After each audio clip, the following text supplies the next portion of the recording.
আসসালামু আলাইকুম ওয়ালাইকুম আসসালাম। রহমতুল্লাহি ওয়া বারাকাতুহু।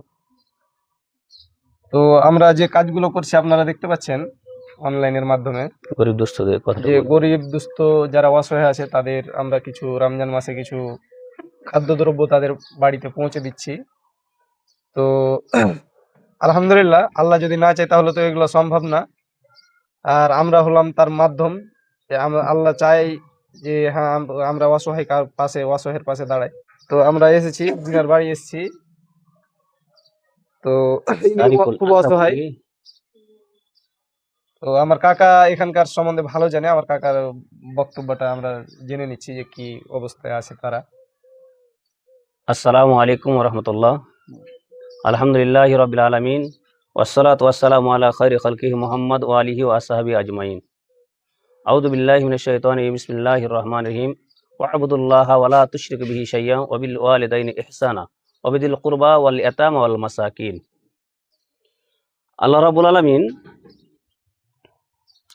সূরা মাইদার 2 নম্বর আয়াতে বলছেন যে যারা অসহায় দুস্থ অভাবী আছে তোমরা তাদের পাশে দাঁড়াও এবং তাদের সহযোগিতা করো, তাদের দেখভাল করো। এটা আল্লাহ রাব্বুল আলামিনের আদেশ। মানে পিতামাতার সঙ্গে সদ্ব্যবহার করার পাশাপাশি আল্লাহ রাব্বুল আলামিন ফকির মিসকিন দুস্থ অভাবীদের পাশে দাঁড়াতে আদেশ করেছেন। তো এই কথা অনুযায়ী আমরা এই রমজানুল মোবারক মাসে 2026-এ এসে আজকে 5 রমজান আমরা খানপুরবাসীর এক পরিবার অসহায় পরিবারের পাশে এসেছি আমরা। যেই অসহায় হচ্ছে আশরাফুল হক, তিনি অ্যাক্সিডেন্ট হয়ে মারা গেছেন। তার পরিবারটিকে আমরা লক্ষ্য রেখে আজকে আমরা কিছু সামগ্রিক নিয়ে এসেছি, তাদের হাতে তুলে দেবো তোহফা হিসাবে। এবং তারা যাতে করে এই 8 দিন বা 10 দিন ভালোভাবে সুস্থভাবে তারা যেন রমজানুল মাসটাকে অতিবাহিত করতে পারে, তার কারণে আমরা সেই অসহায়ের বাড়ি এসেছি।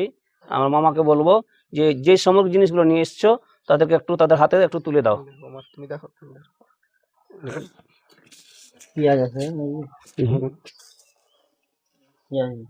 খেজুর হক এই যে আপনারা দেখছেন আমার সামনে দুটা ইয়াতিম মেয়ে দুনিয়া ছেড়ে গিয়েছে। আল্লাহ রাব্বুল আলামিন তাকে জান্নাতবাসী করুক এবং তার মেয়ে দুটোকে দুনিয়াতে যেন আল্লাহ রাব্বুল আলামিন মানে উত্তম বদলা দান করেন এবং তাদেরকে লেখাপড়ার জন্য যেন সঠিক জায়গায় পৌঁছে দেয়, এই আশা